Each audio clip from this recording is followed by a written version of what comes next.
So the good news that we were able to get from this latest chapter of DanDaDan is that Nurse Queen and honestly most of the other school faculty can be marked off the list as evil co-conspirators, meaning that Yukinobu Tatsu, the author, is probably refraining from doing anything similar to the Cursed House arc, which is what I really thought we were going for with this whole school faculty and bullying is all terrible. I think he really hit the nail on the head with the Cursed House arc by showing how small towns and the environments and people that live within them can truly create the circumstances to make someone unalive themselves. Instead, we are clearly getting full confirmation that Count Saint Germain is going to be the main villain of everything going forward, because he is the one blackmailing people, erasing memories. If you remember in the Danmanra arc, there was also Unjizuma, who got Okarun's golden testicle specifically from Count Saint Germain and was told to jump into the cursed trunk and free, quote unquote, the people inside, not realizing that there was an evil yokai spirit that Count Saint Germain just wanted to steal the power of. Not only was he tricked and lied to into accomplishing this evil deed for Count Saint Germain, in the exact same situation, Zuma cannot remember who the person was that gave him all this information and sent him out on this journey, which is exactly, to a T, verbatim what Koki Yukishiro claims after we find her, as supposedly the teacher that blackmailed her using all of these lewd underwear pictures and everything,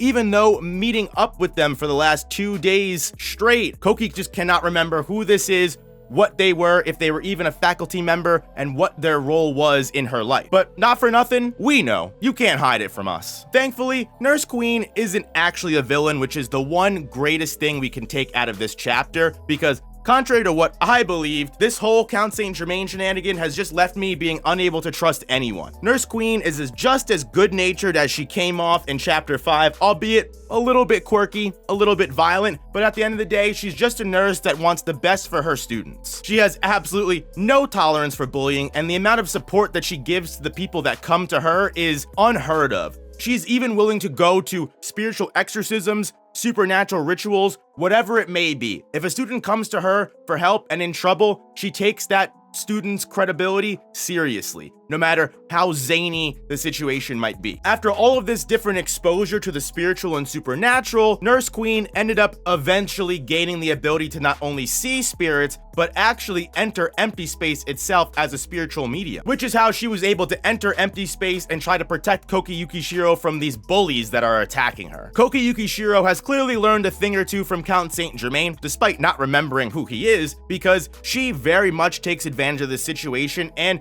Queen Nurse's no tolerance policy on bullying and says, "Oh my god, they were attacking me and they were making fun of me, please save me." And Nurse Queen does not believe Gigi or Bamora for a second that they are not the aggressors in this situation. Gigi is like a pretty fit athlete and Bamora is wearing a giant kaiju costume. Right now, they do not look like the innocent party. They look like much bigger people attacking the smaller Koki. However, Nurse Queen does give them time to explain themselves, admitting that she has a good habit of believing people that make sense. Despite no situation in DanDaDan ever making sense, this is the one thing that does hold true, which is Gigi's feelings for Momo and his being of deep down just being a great and awesome and candid guy. Like, there's not a mean bone in Gigi's body whatsoever. He earnestly admits to Nurse Queen out in the open, doesn't care who's around to hear it, that Momo is precious to him. And someone that's willing to hurt a precious woman in Gigi's life is someone that Gigi refuses to forgive, no matter what the reason or, no matter why they did it. Which is honestly the most true and real thing Nurse Queen has heard all day, when compared to Koki Yukishiro, who is just clearly like manic right now, just going, "Hey, they attacked me. They're lying to you. Trust me.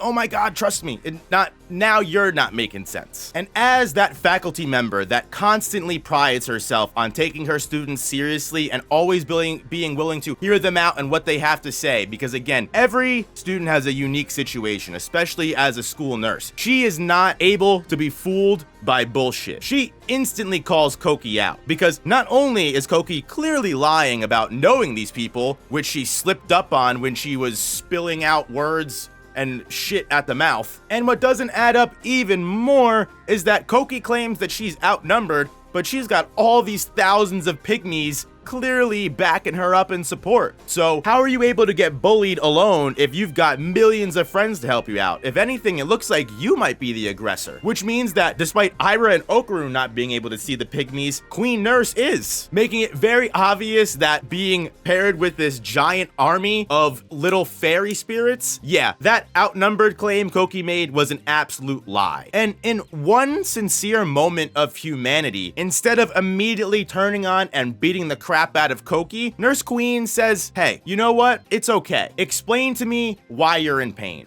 Explain to me what's going on. Tell me everything that's troubling you, and I will hear you out, and I won't be mad at you, and I will actually listen. And honestly, this might have been the first time Koki has heard those words in years since her parents stopped loving her. No one has been willing to give Koki Yukishiro the time of day or even accept her existence as a person. And sure, Momo, Ira, and Okarun are seeing her, but that's just because she's an enemy. But Nurse Queen is willing to say, hey, even if you did some bad things, let's talk about it. It doesn't define you, which is beautiful. And honestly, she really is everything she says she is. This is the kind of faculty member that students go to and eat their lunch with because they don't want to be anywhere else, which causes Koki to break down in tears and actually come clean, as not for nothing, she has never had the proper resolve or proper dedication to complete this mission anyway. It's not her desire, it's not her mission. She's just doing what she was blackmailed into doing. Koki admits that she was the one that aggressed Momo and she was the one that attacked first. Nurse Queen feels the need to smack the shit out of Koki and send her flying, despite telling her that she wouldn't be mad afterwards.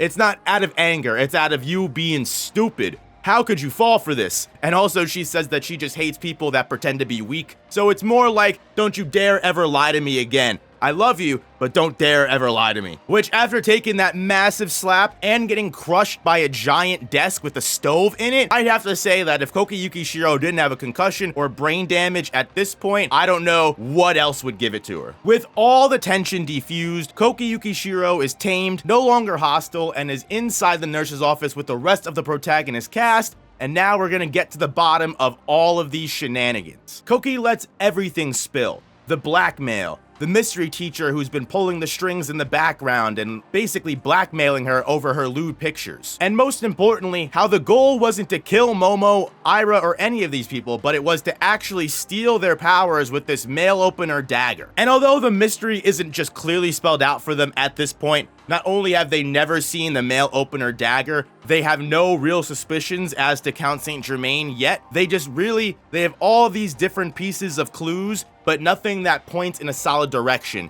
yet. And I'm very interested to see how this protagonist crew is able to solve the mystery of Count Saint Germain. At the same time, they need to do it quickly because the more time they spend idling and not solving it, the more time Count Saint Germain has to blackmail more people or get other spirits in line with other students and have them all be surrounded and have a big all-out brawl in the school. As long as there's no running in the halls, then you might get an ouchie. But now that we know that Count Saint Germain is just brainwashing people and wiping their memories like it's nothing, we do need to work fast, because with the mail opener dagger being revealed to the students and the main goal of power stealing being presented to them, they all know that if they lose more of their powers, they're already at a big disadvantage. Luckily, Okarun is a Chad now and has his physical stats, and Momo hasn't lost any of her psychic powers despite being so tiny, but if Ira was to lose her acrobatic silky powers or Gigi was to lose the evil eye, we are at a significant nerf that we might not be able to come back from. The only piece of evidence that I hope they're able to pick up on is the quote-unquote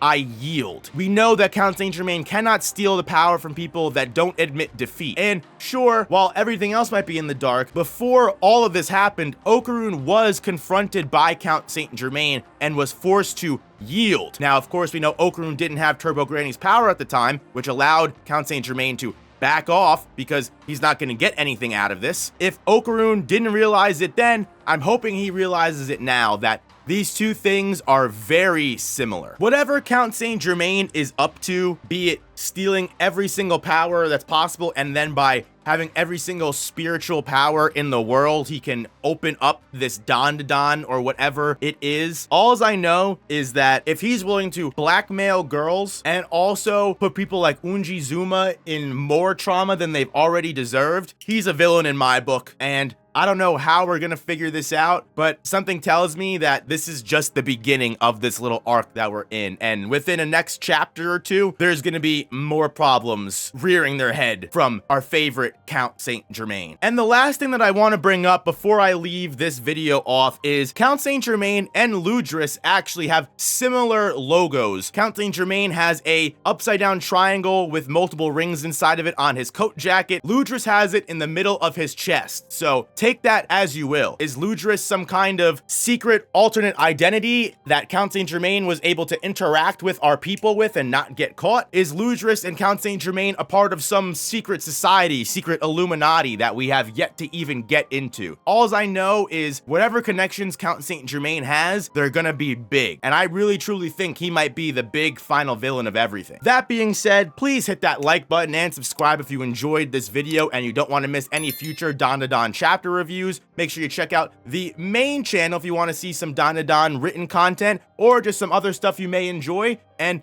thank you guys so much for watching. I'll see you guys in the next one. Peace.